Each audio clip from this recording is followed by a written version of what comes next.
Voilà, il s'agit d'un lycée parisien de l'Académie de Paris, qui se trouve dans le 14e arrondissement, à quelques pas de la porte d'Orléans, et qui présente ici les différentes formations, BTS inclus, les classes prépa, et voilà.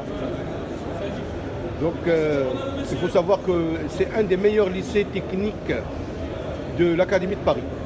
Ça m'est arrivé d'être membre du jury du bac à une époque où j'étais professeur à l'Académie de Versailles.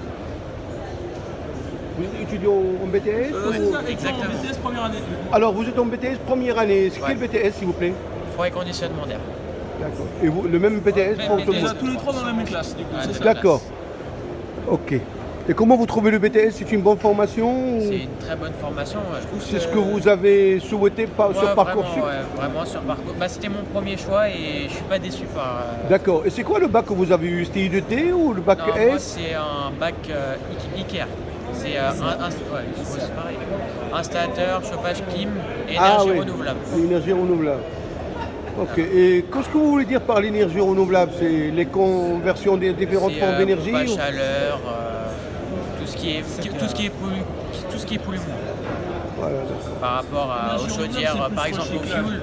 Le recyclage, oui. Oui, parce que c'est qu'on va dire qu'il y a 40 ans, un frigoriste, on va dire, on dégazait le gaz à l'air libre, alors que maintenant, le frigoriste, il est plus dans la mentalité que pour recycler, pour pas trop endommager la couche d'ozone. C'est pour ça que du coup, le froid, maintenant, on essaie de recycler les fluides et par exemple, après, de les emmener chez des gens où ils pourront du coup démanteler les fluides pour qu'ils soient recyclables et utilisés plus sereinement pour que ça dure dans l'environnement et que ça pollue moins, on va dire, pareil à 20 ans.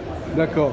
Bon, certes que dans 2 ans, vous aurez à avoir votre BTS. Qu'est-ce que vous comptez faire après le BTS? Personnellement, je compte envisager une licence à Raspail, du coup, parce que notre lycée à Raspail propose jusqu'à une licence en termes de formation. Il fait du bac pro en passant par le BTS et en allant jusqu'à la licence en alternance, du coup. D'accord. Et je compte continuer comme ça dans le froid et puis peut-être me réorienter après pour un master, du coup. Donc, quelle spécialité?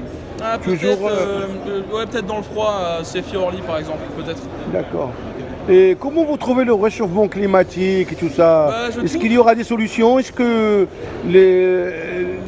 tout le monde est un éco-citoyen ou bien ils s'en foutent complètement? Je trouve que c'est le petit geste qui compte. C'est comme mettre la bouteille dans le bac vert ou le bac jaune. On se dit c'est des petits gestes, mais si tout le monde fait l'effort de faire ce petit geste, par exemple, après ça peut permettre que ce soit plus sereinement à recycler la planète et qu'on est en meilleure santé. C'est que dire que les mentalités qu'on avait à 30 ans, il faut qu'elles changent et qu'on dire la planète, faut faire attention pour les jeunes générations parce que si on ne fait pas attention, dans 30 ans, les jeunes générations, l'eau elle sera polluée, on ne pourra plus respirer l'oxygène de la couche de jaune et il n'y aura plus rien du coup. C'est juste ne pas être égoïste et penser aux jeunes des générations d'une certaine manière du coup. C'est-à-dire pour faire cet effort commun et collectif. Voilà. Comme par exemple, on commence à apprendre comment utiliser le CO2 dans nos installations pour éviter quand on dépanne une machine de trop polluer. Voilà. L'environnement, quoi. Voilà, l'environnement. Les machines sont très économiques. Par exemple, si la machine nous rend 1, elle va nous rendre 4. C'est un rendement. Oui, le rendement, on cherche à optimiser le rendement, c'est sûr, oui. Il faut savoir qu'à l'heure que je vous parle, si jamais on peut réduire de 1% les pertes dans l'ensemble des transformateurs qui sont en train de fonctionner, soit pour charger un téléphone, soit dans un appareil électrique, on peut gagner de quoi payer une centrale nucléaire cash. Ouais, bah oui. Alors, c'est pour faire ce petit effort collectif. Voilà, merci beaucoup pour ces informations. Merci. Je vais prendre une vidéo Si vous voulez, du lycée.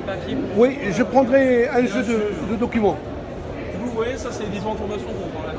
Ouais. Comme je vous dis, ça va du bac pro en passant par le BTS jusqu'à la licence.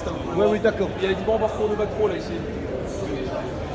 Et en BTS, vous êtes dans une classe, il y a toutes les nationalités lourdes. Actuellement, nous sommes 30.